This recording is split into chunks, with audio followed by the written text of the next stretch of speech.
Welcome sa iyong sandali ng katahimikan with Payapa and Blue. Ang moment na ito ay para sa panahon ng Lent.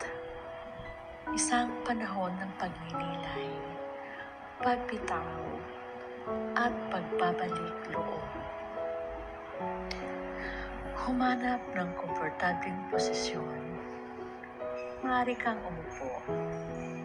Ipikit ang iyong mga mata. Huminga ng dahan-dahan. Inhale. Exhale. Muli, huminga ng dahan-dahan. Hayaan mong bumagal ang iyong katawan at isipan habang ikaw ay pumapasok sa katahimikan. Isipin mo ang iyong sarili na naglalakad sa isang tahimik na daan. Walang ingay, walang nagmamadali. Ikaw at ang presensya ng Diyos lamang. Sa panahong ito ng Lent, inaanyayahan kang magbawas ng bigat sa puso, magbawas ng galit, magbawas ng takot, at magbawas ng pagod. Sa bawat paghinga palabas, sabihin sa iyong puso, Panginoon, inihahabilin ko sa iyo ang aking mga pasanin.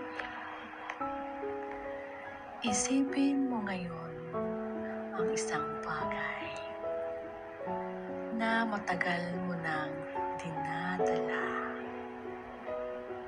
Isang pagkakamali, isang sakit, isang alalahanin, o isang takot. Hawakan mo ito sandali sa iyong dibdib at dahan-dahan mo itong iharap sa Diyos. Sabihin mo sa Kanya, patawarin mo ako, Panginoon. Gabayan mo ako pabalik sa iyo.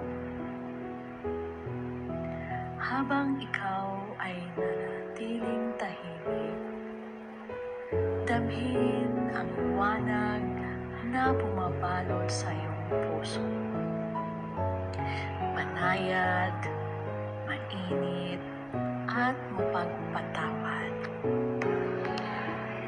Sa panahon ng Lent, pinipili mong magbago.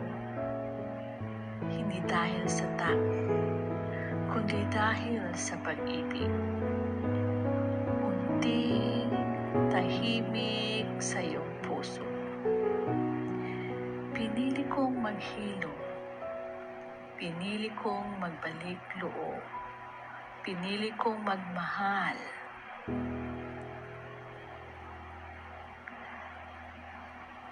Sa bawat hinga, biyaya. Sa bawat bitaw, ginhawa.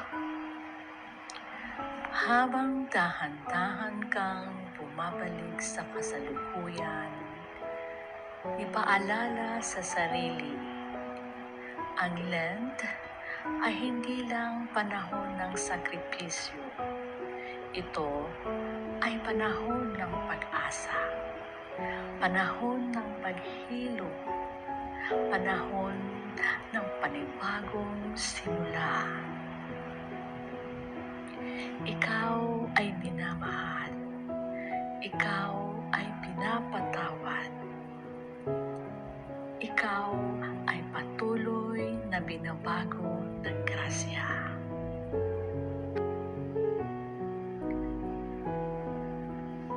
Kapag handa ka na, Igalaw ang iyong mga daliri. Dahan-dahang buksan ang iyong mga mata. Dalhin ang katahimikan ito sa buong araw mo. Salamat sa paglalaan ng oras para sa iyong kaluluwa. Ito ang sandali ng payapa and bloom sa katahimikan.